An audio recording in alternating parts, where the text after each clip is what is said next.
someone who, so I'm a humanist. I teach a lot of seminars and content, sort of, history classes. And I'm, like all of us, interested always in pedagogy. I've also been somebody who's come to a lot of detailed different sort of workshops and lunches. So a lot of the ideas in the Institute was I had already been exposed to. And it was still incredibly valuable for me, if nothing else, sort of like as a retreat for myself. Because I'm sure this happens to all of you. You teach your class and you think, oh, I'll think that, I'll do that different, and then suddenly you're teaching it again and you haven't given yourself the weekend have to sort of think through or incorporate the lessons that you have learned from teaching it beforehand. And so for me, it was a sort of 2-day period in which I got to think very specifically about my pedagogy and what ways in which my pedagogy worked and in what ways maybe I wasn't being as effective as I'd like to. What I thought I would do, and just pipe up if anybody has any questions. Sure. Can we just speak loud? Yeah. Okay.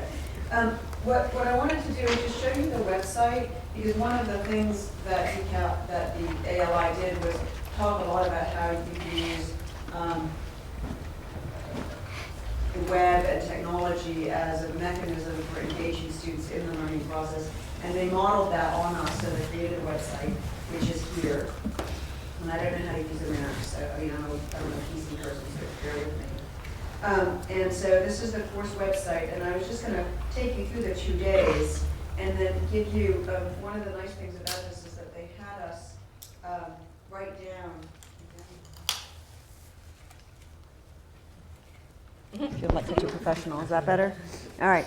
They had us write down both before we started and then during it what we were learning, what we were getting out of it. Of course, this is precisely the kind of things that you're supposed to want your students to do or ask your students to do so that they're actively participating in the learning goals of the class. So they sort of modeled the whole process with the Institute, and now I can reconstruct the archaeology of my own thinking with it. The schedule is probably the place to start, just to show you. We were given homework before we started, including, I'm trying to remember, there were some videos that we were asked to watch, which were very interesting. I think we were asked to bring in some syllabi and maybe research assignments, is that right? And then they feed you well. And the first, and actually for me the most important and sort of lasting piece was Chris Jernstadt's lecture on how people learn. And I took a lot of notes from that lecture. It was very interesting because he got down onto the sort of cognitive basis of creating knowledge and creating and getting students to lodge memory. And one of the larger themes that, or the sort of lessons learned is that, and I think I knew this beforehand, but you can't lecture at students for 65 minutes and expect them to retain 65 minutes worth of information. So he talked a lot about it. He demonstrated in a very convincing fashion the sort of importance of content and then what he called consolidation of that material. And if I'm mixing up the terminology, somebody can interrupt me. And one of the things that I found, well, okay, so that was a really great sort of theoretical start, and I imagine that you'll continue to do that. And then we had sessions on syllabus and course design, and we did something on how you lead discussion, which I'm not doing right now because I'm talking at you, and you'll retain 10% of it, and you'll retain more of it if you sleep before you try to do something else, and you'll retain more of it if I ask you to write down something and make you sort of actively process it, and you'll learn more of it if I force you to make it relevant to your own life, or that the way in which I'm presenting it is sort of relevant to your own life. Those are all the kind of things that Chris really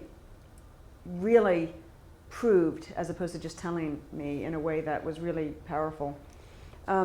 So we talked about all these different things. And then we had a series of different breakout sessions. I forget if it was on day 1 or day 2, where we could do specific, we talked specifically about technology, talked specifically about the clicker technology in the classroom, about using Blackboard, using the wiki, and in fact I should have Barbara and Susan talk about what they did. Susan talked about students doing video projects, another way of really getting students engaged in the process. And Barbara, remind me. Blogs and wikis and discussion board and tools to involve students outside of the actual classroom session. And then we also did a series of, I'm looking at breakout sessions, of Vicki introduced, and I had done actually a workshop on this at DeCal before, so it wasn't new to me and I still got a lot out of it, but how to design projects or assignments for group work if you wanted to do that. This is all stuff that I knew in theory worked well, but it's nice to have some sort of concrete ways, concrete strategies to go in and work with it. And then we talked a lot about it, which is what we all like to do. One of the things that, one of the themes that came up a lot for me, and I guess this is not so much not a criticism, but a sort of, how do I put this? One of the things, I learned two things. One is that in essentially, the way in which the university system and university schedule is set up is not conducive to the kind of things that this strategy or this philosophy on teaching demands. Because the mantra that gets repeated over and over is less is more, that you can't do as much in your hour, that you have to cut down on content, you have to cut down on reading if you want to be able to incorporate some of these techniques. And I can see how in sort of a high school classroom where you do a lot of that sort of work in the classroom, that's really valuable. But we're stuck with these 3 lectures a week, this 18th century university system where the professor gets up and professes and the student writes. And so that's sort of a struggle for me. I'm trying to figure out how to do the more is less without sacrificing my content. And so at the end of the day, I learned a huge amount and I'm still struggling with how to figure out how to actually incorporate these things into my classroom in a way that doesn't compromise the sort of integrity of the content that I think I should be teaching. Susan, you look confused. No, yeah. So that, that for me, that's sort of for me, there was a larger pedagogical question that was raised, which is what do I think I'm doing in the classroom, especially because I teach medieval history. So if they don't learn about the Gregorian reforms, are they really at a disadvantage? I haven't quite figured that one out. If I just slice out half my content but for other types of teaching you do have to teach organic chemistry. There's a body of organic chemistry that has to get taught. The other theme that emerged was different strategies were applicable and seemed that they could be useful, that we could see incorporating them in different, if you will, disciplines. So the clicker technology was really cool. You know what I'm talking about, this clicker technology? Do you know? Okay. Yes? Okay.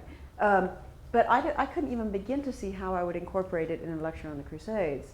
So there's this sort of humanists who, there were some things that just didn't seem like we could do it, and yet there were other strategies that did seem very applicable to the sort of type of teaching that we had, that we were doing, that seemed, for instance, all about peer writing groups, which I've gotten a lot out of and I use very successfully, seemed not relevant to a lot of the scientists in the room, the neuroscientists.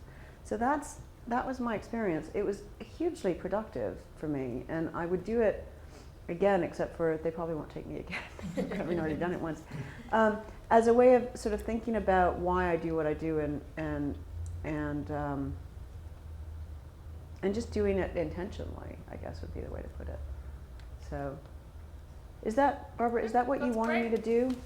Thank you. Do you have other things you want me to talk about, or you talk about? There may well be some questions, but I think we should move to the second presenter. Okay. And I think this is a good segue, actually, because one of the main challenges that you outlined is this tension between the 18th century university system with the 3 lectures and the time demand put on you by these active learning techniques. And I think that's something that Sharon struggled with in her course, and she found some technology solutions to move some of the content out of the classroom.